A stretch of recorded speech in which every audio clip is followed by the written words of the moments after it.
How's it going? My name's Kyle, and this is Banjo, and you might already know us from hanging out at the Square House, but what you might not know is that I am the art guy for Square State Skate. And what that means is I get to work on some really cool projects, things like our trading cards and board graphics and t-shirt designs and stickers and brochures and flyers and, well, I guess YouTube videos kind of like this. And the thing with making anything creative is there is a process, and today I wanted to show you a little bit about what that process looks like.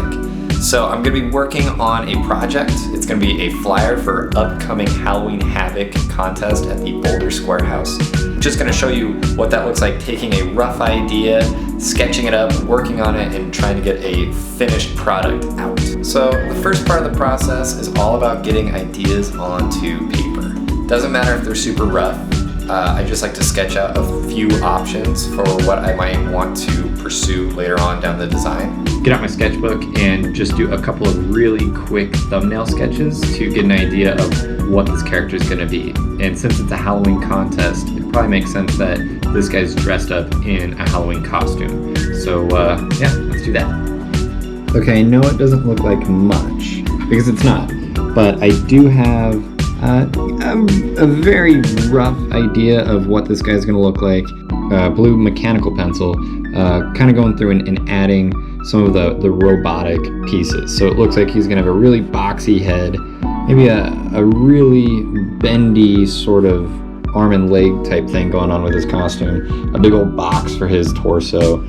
We'll see. What I'm going to do now is I take a photo of this, and then in my iPad, I can kind of do the same sort of thing. I'm going to trace over some stuff, keep some things, take away some other things, and just see if I can get closer to the idea of a robotic kid skating around, ripping.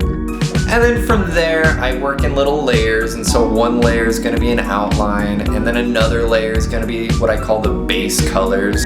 They might have a layer just for highlights and another layer for shadows.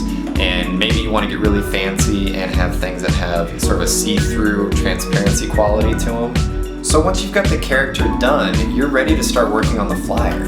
And the tricky thing with flyers is you want to make sure that you've got all the information there, but not so much information that it's overloading to the person looking at it. So I noticed during this design that the character was super detailed. I liked how he came out, but it made the background seem really, really dull. Kind of felt like the character was just put on top of it. And so to make it a little bit more dynamic, I just quickly sketched up some really rough drawings of some candy, because I mean, it's Halloween, there's gonna be tons of candy there, and it's just kind of a nice way to blend in that character and not make it seem so harsh in comparison to the rest of the design. So after I got the character and the candy all kind of drawn up and put into place, it's just a lot of like meticulously playing with things like the font size and where exactly all of the information is going in the poster. All right, yeah, so take a look. This is the final version of the 2022 Halloween Havoc flyer for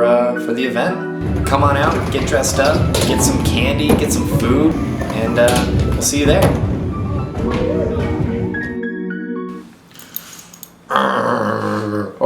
Oh my god. Oh.